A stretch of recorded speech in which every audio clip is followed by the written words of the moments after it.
Hey guys, Dani here and welcome to my little corner of the internet.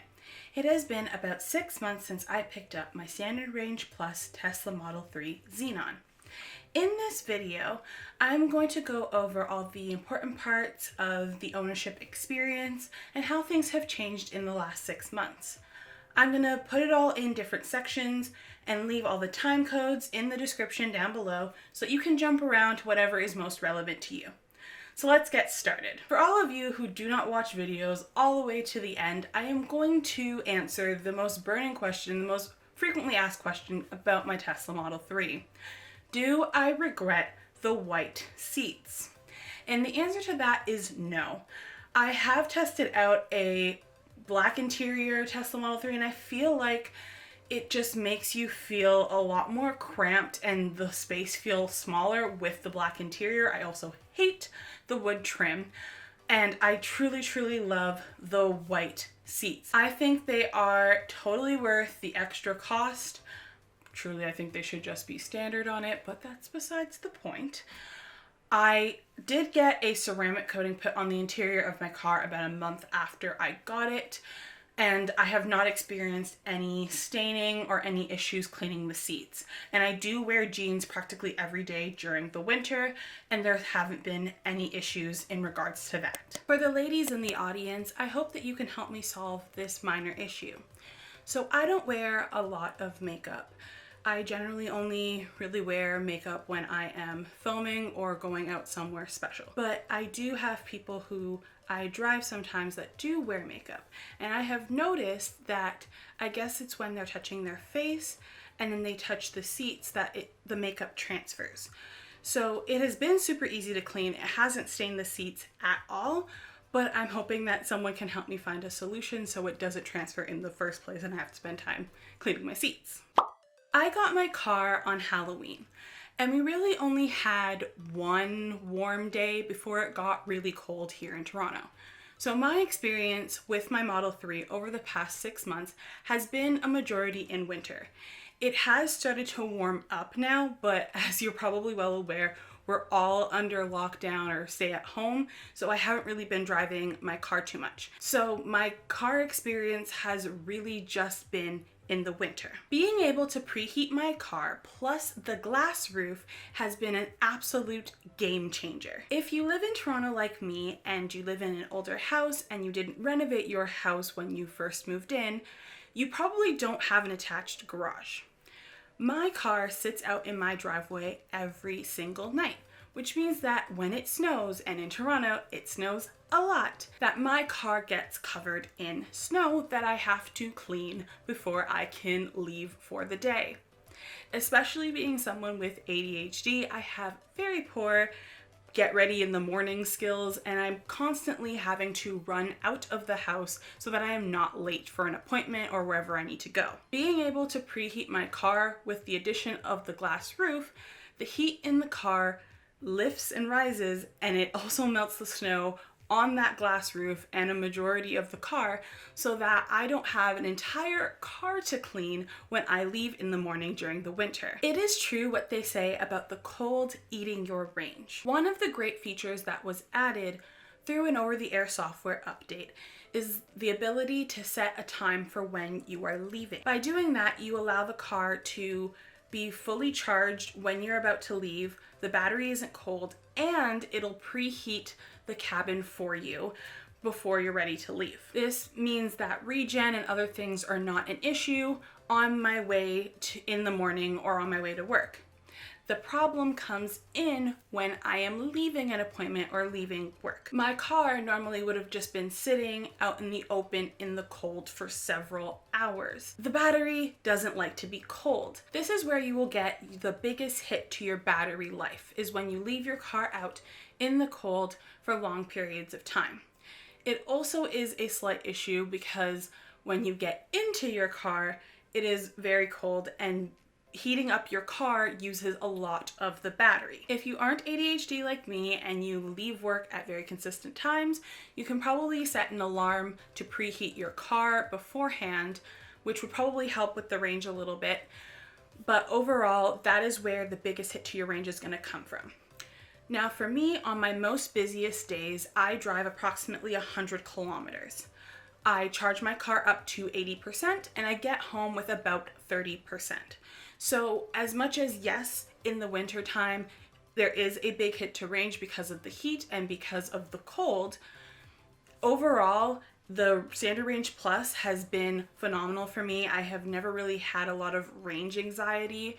The only time that I did have range anxiety was nothing to do with the car. It was to do with having to go to a bunch of different places that I didn't expect, and that there wasn't the infrastructure of superchargers at the time. But I still made it home with 20%.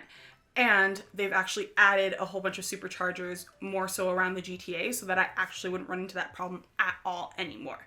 So the range hit in the winter is real, but it doesn't really affect my love of the car, and I have never really had a ton of issues with driving in the winter. In terms of like the driving experience while driving in the winter has been amazing. My last car, I had a Honda Civic. When it would snow really bad or be really icy, I would have a lot of fishtailing and my car would be sliding out of control sometimes, and it was a very scary experience. I have had none of these issues with my Tesla Model 3.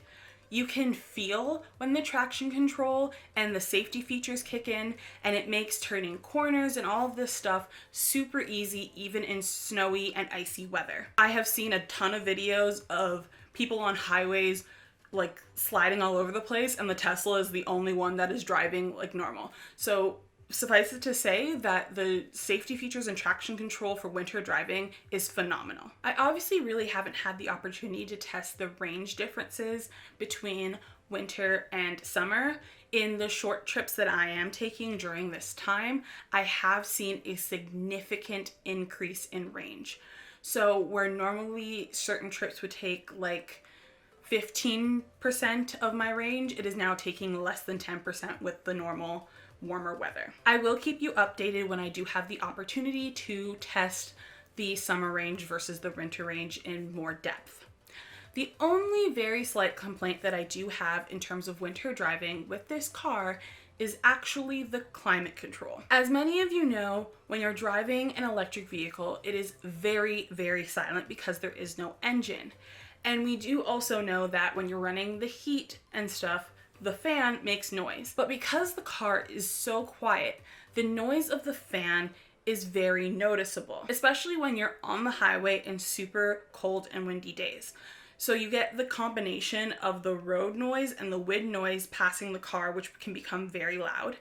And then you have the fan noise. Now, I have noticed that I've had this one issue. I don't really know if it's a common thing or if it's a specific issue to me because I haven't been able to replicate it for a service center for them to see the issue and say if it needs to be repaired or not. But what I've noticed that has happened is on super, super cold days when the air conditioning heating system is taking in super cold air from the outside and then heating it for the cabin, it has a very high-pitched, unbearable sound. And it gets to the point where I rather, turn on the heat for a little bit, turn it off, and not have it constant or be a little bit colder because I cannot drive for a long period of time with that sound on. It gives me a migraine. So that is the only very slight issue that I've had. I don't know if that's just for my car or if it's something that happens in all Tesla Model 3s. Getting over-the-air software updates is one of the best things about having this car. With most other cars, what happens is they have model years, and whatever features are in your car for that year are the features. And whatever new features pretty much just happen in the next car year, and the only way to get them is to go and buy a new car. And or for the smaller things that may get updated in modern cars, you have to go to a dealership or a service center to get those things updated and installed, which is just so cumbersome and a waste of time. With Tesla, we have over-the-air software updates. This helps with the honeymoon phase in terms of feeling like your car is always new and always fresh because there are always new features. Some of the bigger features that have been added to the car since I bought it was one pedal driving, voice commands, and the dash cam viewer. In 2019, I got a software update about every other weekish. They were very, very frequent. I have noticed that they have slowed down in 2020, and I have also noticed that they are a lot more buggy than they were when I first got the car. So instead of what I used to do, which was as soon as there was a software update, I would update my car, what I have started to do is actually just let the update sit there, let other people update their cars, report back for any bugs because I'm part of a bunch of Tesla groups, and after a while when I haven't heard anything bad, then I will update my car. I can confidently say that once you experience over-the-air updates, I don't think anyone can go back to a car that doesn't do that because it gives you way more bang for your buck, as well as things that you don't like about the car or little annoyances can actually be solved and fixed. And I don't see a system where I can go back to being like, oh, this is just what you're stuck with when I know that there is something better and more efficient out there. Speaking of things that I want to fix, I want to touch on the screen a little bit in this section. I love the screen overall. It is very helpful and makes my car much more useful, and it's less anxiety inducing and distracting when I'm driving to just have one singular screen. And the screen is basically a giant iPad, so that increases your usefulness. I can do so much more on the screen of my car than I could with any other car. And yes, obviously, a lot of the utility of the screen I cannot use when I am driving the vehicle because that would be dangerous. But it is helpful for when I'm parked. If I arrive early to an appointment, I don't have to be sitting there on my phone. I can actually get some work done. Specifically as a musician, there is actually an app, a beat making app in my car. So when I have certain ideas for songs or backing tracks, I actually have the opportunity to record those ideas in a more concrete way than I was before. The only things that I hope for in the future is more user customization for the screen. So for me personally, especially in the winter, two of the buttons that I have to use a lot are the front and rear defrosters. Now, for whatever reason, those defrosters are on the farthest side of the screen. And when I'm driving, especially at high speeds, it is a little cumbersome to go and press those, especially when there are buttons that are much closer to me on the screen that I pretty much never use while driving. So I do wish that in the future that we have the ability to move the arrangement of the apps. It would just make the car and the experience much more useful and helpful for me. The second thing that I hope that they fix in the screen is the UI. The UI overall is amazing, don't get me wrong. The only thing is I have noticed that there are a lot of redundant buttons. The best example that I can give you is just to get to the charging screen. There are about 3 different ways to get to the charging screen. It's almost like a waste of space to have all of these different ways, especially 2 of them are very close together, to get to the same place.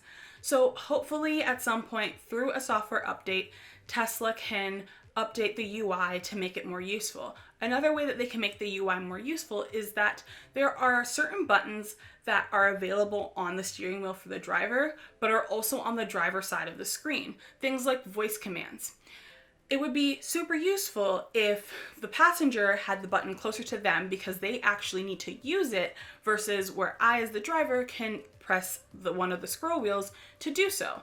So when they need to use it, they have to reach all the way over to the other side of the screen, and that's a little cumbersome. To be frank, Autopilot is amazing.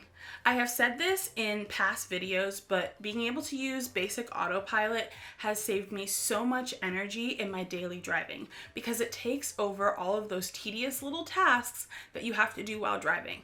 While yes, I am 100% still paying attention, I have noticed that I come home with a lot more energy and a lot less exhausted just by using Autopilot on the highway. This allows me to get way more done when I get home because I'm not completely pooped and no longer want to do anything. I only have basic Autopilot and not full self-driving, mostly because I am 23, just bought a new car, and don't casually have $10,000 lying around for full self-driving. I do feel that Navigate on Autopilot, as well as auto park may be very useful features for me in the future, because I have noticed that while autopilot is amazing, where its shortcomings are on and off ramps and having to like switch highways, I tend to have to take it out of autopilot, do those things, and turn it back on. I have to disengage it because it actually becomes very dangerous to do the on and off ramps with basic autopilot on the highway, just based on how people drive in Toronto. This is not the fault of autopilot itself, it is more so the fault of how people drive in Toronto. I want to make that super, super clear. I'm not entirely sure how autopilot operates, but just based on my use, what I can surmise is that it is semi-GPS based.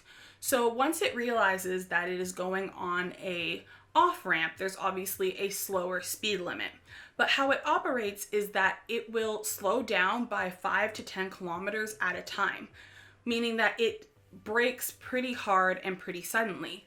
And the way that people drive in Toronto is that they are pretty much right behind you. So when the car brakes 5 kilometers an hour slower really quickly, it runs the risk of the person behind you running into you. Now, I have not had that happen. I have had several close calls, but I have noticed that that's kind of what it does. I know that Navigate on Autopilot has said to be able to do complete on-ramp, off-ramp switching highways. So I'm assuming that's just because I do not have full self-driving and basic autopilot is not really equipped to handle the on and off ramps in that way. I can also say that autopilot has greatly improved in the 6 months that I've owned it.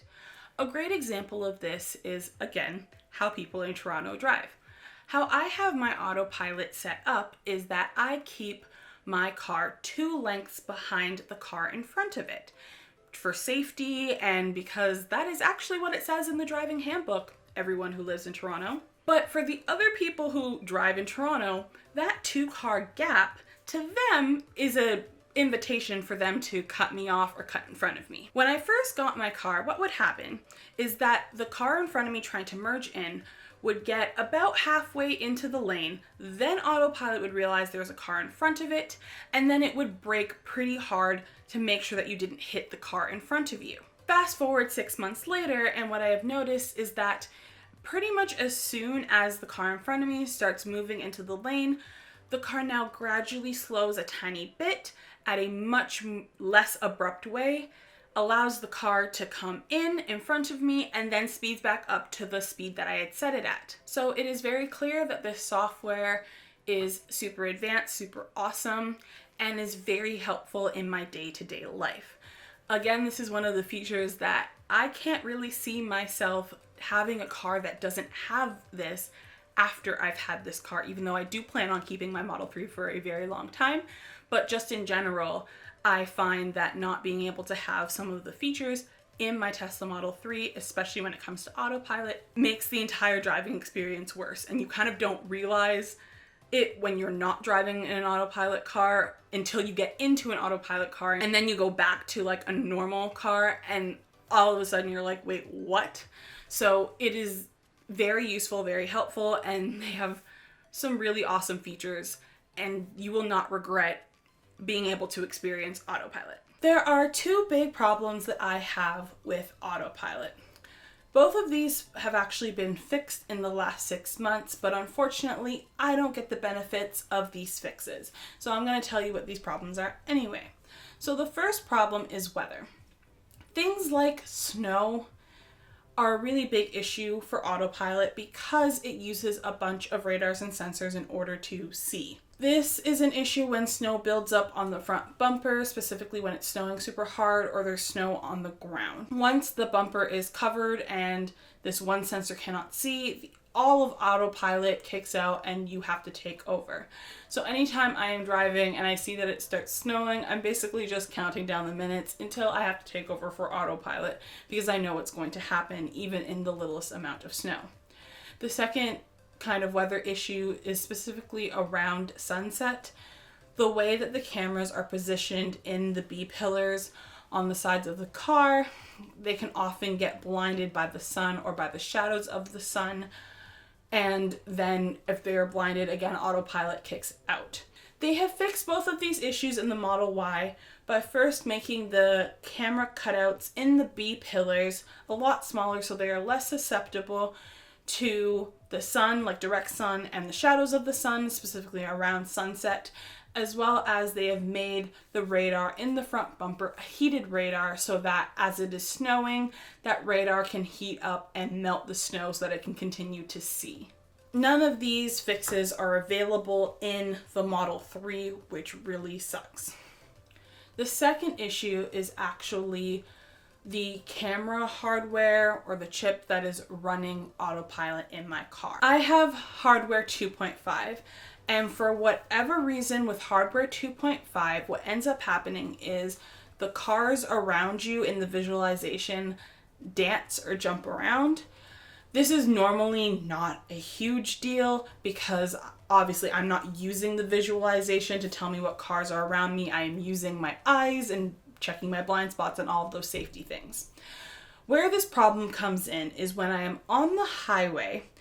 For whatever reason, those big tractor trailer trucks that hold a bunch of like stuff to ship from place to place, those really long trucks, whatever reason, the visualization always sees them as two trucks right in front of each other. So normally where there would be a giant space in real life where I can move in front of this truck, autopilot and the software thinks there is a truck there.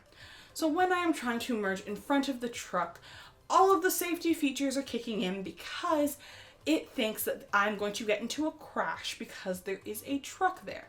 I end up having to fight the autopilot system, or not the autopilot system, I guess the safety measures, in order to merge lanes. This has been rectified in hardware 3, but the only way to get hardware 3 is to pay for full self-driving, which is 10,000 Canadian dollars. I have an issue with this mainly because it was promised that all vehicles made after April 2019 were going to get hardware 3 standard, and they didn't. When I went to go buy my car, I specifically asked if the car would have hardware 3. I was ensured that it was. Once I got the car and realized that it had hardware 2.5 and not hardware 3, I asked several different people at different service places if I would still be getting hardware 3. And they said, yeah, there was just a backlog, so they put hardware 2.5 in these cars, but they're going to upgrade them to hardware 3 for free. Now I'm hearing otherwise. There's even actually 2020 cars that still had hardware 2.5 in it. So I think it's a little bit ridiculous that we have to pay the $10,000 just to get hardware 3. And especially because of the other issues with the snow, and it snows here from like October until May.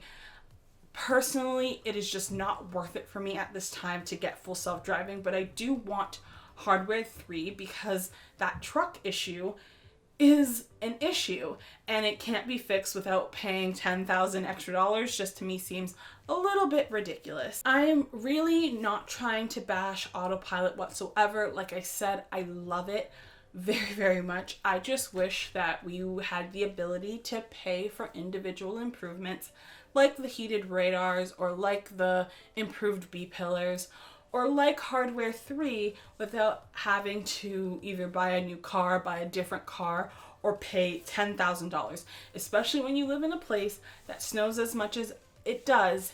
Even if I were to get hardware 3, I can't use autopilot from basically October until May, a lot of days, and that's just not worth it.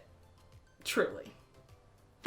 I'm only going to touch on service very briefly because I am going to make an entirely separate video about service. The biggest issue Tesla currently has is its inconsistency in its service centers. The reason why I held off on making this video at the actual 6-month mark of when I got my car, which would have been the end of April, is because I had such a terrible service center experience that this entire video would have just been a rant about how the car is amazing, but it is not worth it if I have to constantly deal with these service people. Thankfully, people let me know that this particular service center has had a bunch of issues and a lot of people have had negative experiences at this service center. And I decided to give Tesla the benefit of the doubt and to hold off on making a video until I went to a different service center. And my experience at that service center was complete night and day to the first one that I went to. This is particularly an issue because it affects your warranty. For example, for me, the closest service center is 5 kilometers away. But instead, I have to go to the service center that is 40 kilometers away. That's an 80-kilometer trip round, like both ways. That makes me run out of my warranty faster because I have to drive further even for the simplest of things to be done to my car. So Tesla seriously needs to work on their service center issues. But like I said, I am going to make a full in-depth video on my experiences and how I think that they can improve. The absolute best part about owning a Tesla is the fact that you can want something in your car, tweet the CEO of the company, and actually make it happen. Most of the improvements that I want are a matter of software updates, which can be done at any time. So this portion of the video is kind of like my please Elon, let's do this. And hopefully at some point I'll be able to get it to him so that some of these improvements can be seen. I have sprinkled them throughout the video as well, but here's just one condensed place that they all are. First off, Disney Plus, please. Netflix and YouTube are great, but especially for families, I think that Disney Plus would be an amazing addition to our entertainment system and the services that we can watch in our cars. The second is the touchscreen UI and customer customization on the touchscreen. Like I mentioned previously, there are just some things that are a little bit redundant and things that are in hard to reach places, especially while driving. So I wish that I could move those things closer to me for when I need them, and I guess move them further away when I don't need them, like during the summer, and just reduce some of those redundancies overall. Third is reducing the wind noise, especially on the highway. Like I said, it's not that it's particularly bad, it's just that because the car is normally just so silent, it is very noticeable when you do have that wind noise, and I know that they did improve this in the Model Y, so I would love to see these features come over to the Model 3. Number 4 is bringing Model Y improvements over to the Model 3. Like I mentioned in the Autopilot section, there are certain things that have happened in the Model Y that greatly improve Autopilot just on the way that it functions, and I really hope that those improvements get brought over to the Model 3. Allow owners to purchase improvements for their existing vehicles. So Tesla is different from other car manufacturers. They don't really have like year models for their cars. They just constantly improve their vehicles over time, and just depending on when you order your car, you can get different improvements. But that does mean that the people who kind of want to buy it sooner or need a car at any particular time miss out on other features that come later, and I just wish that we could have the option to purchase those upgrades and get those put into our vehicles whenever the newer upgrades come out. Improved voice control. Sometimes it doesn't work. There's certain features that don't work that I wish that did, so just that whenever they get around to it, just improve the voice control so it's much more consistent and kind of more closer to like Siri or Google Assistant than what we currently have. Allow the purchase of map traffic data separate from premium connectivity. So next week, premium connectivity is going to be implemented here in Canada, and for the most part, I don't think that it's worth it for me, especially right now that we're under lockdown and quarantine. $16 a month to watch stuff in my car while I'm on the road and not by Wi-Fi is not very helpful, just because I am home most of the time right now. And even if we weren't in quarantine, it's mostly not worth it to me just because I don't use those features for long periods of time or very often because I don't take a lot of road trips. So it wouldn't really be worth the $16 a month for me when I can just hotspot my phone whenever I need to. The only thing that I cannot get by hotspotting my phone is to get the live traffic data, which helps me when I'm driving. Now, I wish that I could just purchase that separately. I'd be more than willing to pay $2, $3, $4 a month just to get the live traffic data separate from premium connectivity. Give everyone who has a Model 3 from after April 2019 Hardware 3 as promised without full self-driving. I was promised by several people that work at Tesla while I was buying it and after I bought my car that I would be getting Hardware 3, and it is very disappointing to not have it, especially because it does cause an issue, that whole truck issue while I'm driving. So I really do hope that at some point that they do allow the people who were in that promised area of getting Hardware 3 to get Hardware 3 without paying the $10,000 for full self-driving. Number 9 is to improve the service centers. Like I said, they're inconsistent, they need to be better, and we need to have an overall just better experience while we're at service centers. Number 10, more transparency when your car is at a service center. So when you drop your car off to a service center and they put it in service mode, you can no longer see a lot of the data that you normally can when you're operating your car. This leaves a big lack of transparency about what's going on with your car when it's in the hands of the service people. And because there is such a discrepancy between service centers, it becomes a trust issue of, just letting them have your car and you can't see what they're doing. So in my negative service center experience, they claim to have test driven my car, and I can't really prove that they actually test drove my car or where they took my car at all. So were they actually test driving it for the issue, or were they joyriding in my vehicle? These are the things that I should be able to still see in my car when it's at the service center, see how long it's been at the service center, see when it gets moved, etc. So just better transparency in that department would be amazing. Overall, I am so happy that I own this car. It has been an awesome experience. I am still in love with this car just as much as I was when I got it 6 months ago. I feel very lucky that I have the ability to own my dream car at such a young age. I am aware that it is a privilege that most people don't often get. I can confidently say that even after 6 months, if you decide to purchase this vehicle, you will not regret it. It is fast, comfortable, useful, and constantly improving. This car and Tesla as a whole is shaking up the car industry, and it is amazing to watch it happen right before my eyes and to be a part of it. I have given you my honest, unfiltered thoughts. I know that this car has a lot of hype around it, and with hype comes a tendency to not really talk about the negative or not so great stuff and only speak of the positive. I try to give you my honest and genuine of the good and bad of this car, because I feel like it is doing a disservice to the car to not tell people about the negative or not so great stuff, just because then it makes those negative things feel even worse than if you had known about it prior when making your decision. I know that's how I felt when I came across some of these negative things, because I didn't see other people talking about it online. So it was just like, oh, why didn't nobody tell me? Not that I wouldn't have bought the car, but it just makes you feel even worse and makes the thing feel even bigger than it normally would have if you had known when you were making your purchasing decision.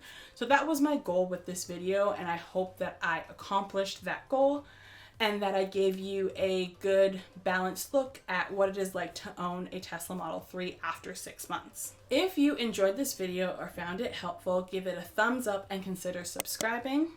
You can also catch me on my Twitter or Instagram for more behind the scenes stuff and more discussions about Tesla. Specifically on my Twitter is where I connect with the Tesla community more often than I do here on my channel. We just recently hit 400 subscribers, and I did want to take a moment to truly say thank you to you guys for all of your love and support and helping me to grow this community.